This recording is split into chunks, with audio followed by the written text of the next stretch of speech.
বাংলাদেশের সঙ্গে যুদ্ধ ভারতের কাছে তো কয়েকদিনের ব্যাপার নয়, ওটা ঢাকা চাপা পড়ে এদেরকে কেউ কাউন্টই করে না, মশা মাছি।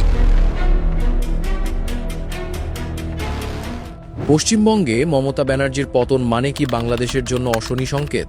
মমতা হেরে যাওয়ায় কেমন হতে যাচ্ছে বাংলাদেশ ভারত কূটনৈতিক সম্পর্ক? হাসিনা ওয়াজেদ বৈধ প্রধানমন্ত্রী, এরা অবৈধ। বিজেপি জেতার পর পশ্চিমবঙ্গের মুসলিম সমাজে বাড়ছে উদ্বেগ। কি চাপ পড়তে চলেছে বাংলাদেশের ওপর? মমতার পতন আর বিজেপির জয়ে বাংলাদেশের কি লাভ, কি ক্ষতি? এই রাজনৈতিক দোলাচলে আমাদের তিস্তা পানি চুক্তির কি হবে? পশ্চিমবঙ্গের রাজনীতিতে ঘটে গেছে বিশাল রাজনৈতিক ভূমিকম্প।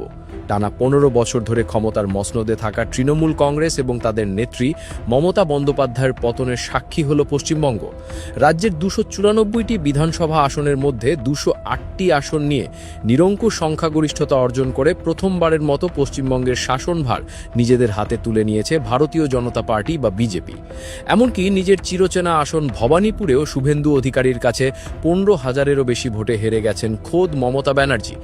এই যে সীমান্তের ওপারে এত বড় রাজনৈতিক পালাবদল ঘটে গেল, এর প্রভাব কি বাংলাদেশে এসে লাগবে না? মমতার এই হার কি বাংলাদেশের জন্য কোনো দুঃসংবাদ নিয়ে আসছে?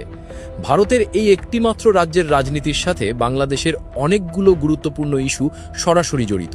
একদিকে যেমন দীর্ঘদিনের ঝুলে থাকা তিস্তা চুক্তির ভবিষ্যৎ নিয়ে নতুন করে জল্পনা কল্পনা শুরু হয়েছে, অন্যদিকে পশ্চিমবঙ্গের মুসলিম সমাজের মধ্যে তৈরি হয়েছে চরম অনিশ্চয়তা, আর সেই অনিশ্চয়তার সরাসরি প্রভাব পড়তে পারে বাংলাদেশের ওপর। কি সেই প্রভাব? কেন মমতা হেরে যাওয়া আর বিজেপির জয়ে বাংলাদেশের লাভ ক্ষতির হিসাব কষতে হচ্ছে? দীর্ঘ শাসনকালে মমতা ব্যানার্জির অন্যতম বড় একটি ভিত্তি ছিল রাজ্যের স্বল্পলঘু বা মুসলিম সমাজ। নির্বাচনের তথ্য ঘাঁটলে দেখা যায় মুসলিমদের বিশাল অংশের ভোট বরাবরই তৃণমূলের বক্সে যেত। এর পেছনে অবশ্য কারণও ছিল। মমতা তার শাসনামলে মুসলিমদের আর্থসামাজিক উন্নয়নের জন্য বেশ কিছু উদ্যোগ নিয়েছিলেন। মাদ্রাসা নির্মাণ থেকে শুরু করে ইমামদের ভাতা দেওয়া, এসব পদক্ষেপের কারণে মুসলিম সমাজ মমতাকে সাপোর্ট দিত। কিন্তু এবার মমতা ব্যানার্জি নেই। তার দলের পতনের সাথে সাথে পশ্চিমবঙ্গের স্বল্পলঘু মুসলিম সম্প্রদায়ের মধ্যে এক ধরনের চাপা উদ্বেগ তৈরি হয়েছে। এই উদ্যোগের কারণটাও স্পষ্ট। ক্ষমতায় আসার নতুন দলটির শীর্ষ নেতারা বিভিন্ন সময় তাদের নির্বাচনী প্রচারণায় এমন কিছু শক্ত ও কট্টরপন্থী কথাবার্তা বলেছেন যা সরাসরি স্বল্পলঘুদের মনে ভয় ধরিয়ে দিয়েছে। বিগত বছরগুলোতে পশ্চিমবঙ্গে হিন্দুত্ব বনাম সমন্বয়বাদের যে রাজনৈতিক লড়াই চলছিল, এবারের ভোটের ফলাফলে তা এক নতুন মাত্রা পেয়েছে। এখন নতুন রাজনৈতিক প্রেক্ষাপটে নিজেদের ভবিষ্যৎ আর নিরাপত্তা নিয়ে সন্দিহান পশ্চিমবঙ্গের মুসলিমরা। এই যে একটা সামাজিক অস্থিরতা বা আস্থার সংকট, এটা যদি আরও বাড়ে তবে তার সোজা প্রভাব পড়বে সীমান্তবর্তী এলাকাগুলোতে। আর ঠিক এখানেই বাংলাদেশের জন্য একটি বড় চিন্তার বিষয় লুকিয়ে আছে। সবচেয়ে বড় ভয়ের জায়গাটা হলো অবৈধ অনুপ্রবেশ ঠেকানোর নামে মানুষকে জোর করে সীমান্ত পার করে দেওয়ার আশঙ্কা। বিজেপির কেন্দ্রীয় নেতৃত্ব এবং পশ্চিমবঙ্গের বর্তমান শীর্ষ নেতারা বিভিন্ন সময় অবৈধ অনুপ্রবেশকারী ইস্যুতে বরাবরই বেশ কড়া কথা বলে এসেছেন। আসামের এনআরসি বা জাতীয় নাগরিকপঞ্জি নিয়ে যখন তুমুল বিতর্ক চলছিল, তখন দেখা গেছে কিভাবে লাখ লাখ মানুষকে অবৈধ ঘোষণার প্রক্রিয়া শুরু হয়েছিল। এখন পশ্চিমবঙ্গে বিজেপি ক্ষমতায় আসায় অনেকেই আশঙ্কা করছেন আসামের মতো এখানেও হয়তো নাগরিকত্ব যাচাইয়ের নামে কোনো কড়া পদক্ষেপ নেওয়া হতে পারে। যদি সত্যি এমনটা হয় এবং একটা বিশাল সংখ্যক মানুষকে নাগরিকত্বের তালিকা থেকে বাদ দেওয়া হয়, তবে তাদের পরিণতি কি হবে? অতীত অভিজ্ঞতা আর রাজনৈতিক নেতাদের বক্তব্য থেকে অনেকেই ধারণা করছেন এদেরকে অবৈধ বিদেশি তকমা দিয়ে বাংলাদেশে পুশব্যাক করার চেষ্টা করা হতে পারে।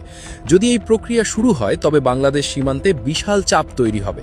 বাংলাদেশ এমনিতেই বিপুল সংখ্যক রোহিঙ্গার ভারে জর্জরিত, তার ওপর যদি পশ্চিম সীমান্ত দিয়ে নতুন করে কোনো পুশব্যাকের সংকট তৈরি হয়, তবে সেটি বাংলাদেশের জন্য ভয়াবহ দুঃসংবাদ হয়ে দাঁড়াবে।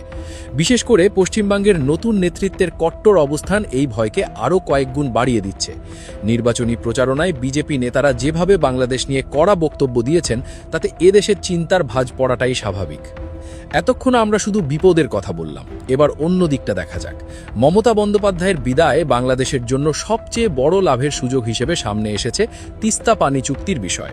2011 সালে যখন ভারতের তৎকালীন প্রধানমন্ত্রী মনমোহন সিং বাংলাদেশ সফরে এসেছিলেন, তখনই তিস্তা চুক্তি সই হওয়ার কথা ছিল। কিন্তু শেষ মুহূর্তে পশ্চিমবঙ্গের মুখ্যমন্ত্রী মমতা বন্দ্যোপাধ্যায়ের আপত্তির কারণে সেই চুক্তি আর আলোর মুখ দেখেনি। ভারতের কেন্দ্রীয় সরকার চাইলেও রাজ্যের মুখ্যমন্ত্রীর বিরোধিতার কারণে বিগত 1.5 দশক দশক ধরে তিস্তা চুক্তি আটকে ছিল। মমতার যুক্তি ছিল তিস্তার পানি বাংলাদেশকে দিলে উত্তরবঙ্গে পানির তীব্র সংকট দেখা দেবে। কিন্তু পশ্চিমবঙ্গে এখন বিজেপি সরকার, আবার দিল্লির কেন্দ্রীয় সরকারেও বিজেপি, অর্থাৎ কেন্দ্র ও রাজ্যে একই দলের শাসন।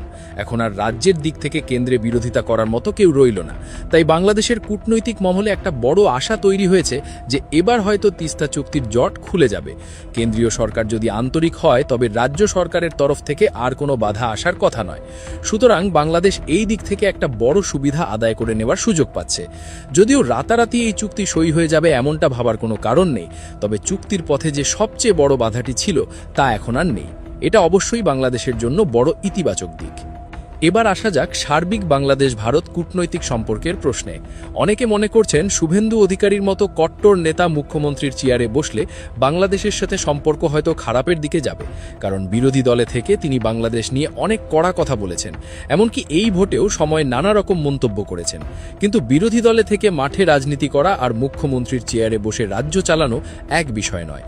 যখন কোনো নেতা শাসন ক্ষমতায় বসেন তখন তাকে অনেক বাস্তবতার মুখোমুখি হতে হয়।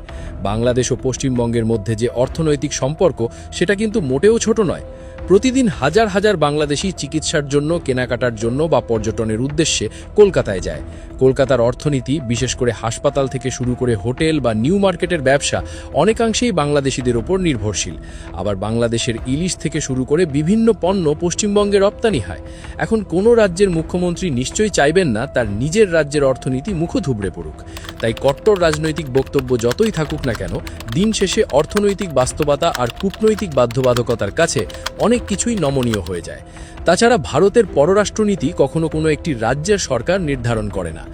বাংলাদেশের সাথে সম্পর্ককে ভারত বরাবরই কৌশলগতভাবে সবচেয়ে বেশি গুরুত্ব দেয়। তাই পশ্চিমবঙ্গে যেই ক্ষমতায় আসুক না কেন, ভারত সরকার চাইবে না বাংলাদেশের সাথে তাদের কূটনৈতিক সম্পর্কে কোনো বড় ধরনের ফাটল ধরুক। তবে এর মানে এই নয় যে বাংলাদেশ খুব স্বস্তিতে থাকবে। বাংলাদেশকেও এখন অনেক বেশি সতর্ক ও দূরদৃষ্টি কূটনীতির পরিচয় দিতে হবে। সীমান্তে পুশব্যাক মতো কোনো ঘটনা যাতে না ঘটে সেজন্য আগে থেকেই দিল্লির সাথে শক্ত বোঝাপড়ায় যেতে হবে। তিস্তা চুক্তি আদায়ে এখন আর দিল্লির কাছে রাজ্যের দোহাই শোনার সুযোগ নেই। তাই এই সুযোগকে কাজে লাগিয়ে চুক্তিটি দ্রুত সম্পন্ন করার জন্য চাপ বাড়াতে হবে। মমতা বন্দ্যোপাধ্যায়ের হেরে যাওয়া এবং বিজেপির জয়ে বাংলাদেশের জন্য যেমন কিছু সুস্পষ্ট বিপদের আশঙ্কা রয়েছে, তেমনি রয়েছে পুরনো কিছু জট খোলার নতুন সম্ভাবনা। একদিকে মুসলিম সমাজে তৈরি হওয়া উদ্বেগ আর পুশব্যাক মতো অশনি সংকেত বাংলাদেশকে হয়তো চাপে রাখবে। অন্যদিকে মমতার বিদায়ে তিস্তা চুক্তির মতো বহুল প্রতীক্ষিত একটি বিষয় হয়তো সমাধানের আলো দেখতে শুরু করবে। লাভ ক্ষতির এই পাল্লায় শেষ পর্যন্ত কার ওজন বেশি হবে তা নির্ভর করছে আগামী দিনগুলোতে বাংলাদেশ ও ভারতের কেন্দ্রীয় সরকারের রাজনৈতিক সদিচ্ছা আর বাস্তবমুখী পদক্ষেপের ওপর।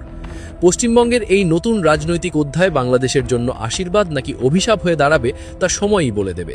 তবে পরিবর্তিত এই পরিস্থিতিতে বাংলাদেশকে যে নিজেদের স্বার্থ আদায়ে আগের থেকে অনেক বেশি কৌশলী হতে হবে সে বিষয়ে কোনো সন্দেহ নেই। এই বিষয়টি নিয়ে আপনাদের কি মতামত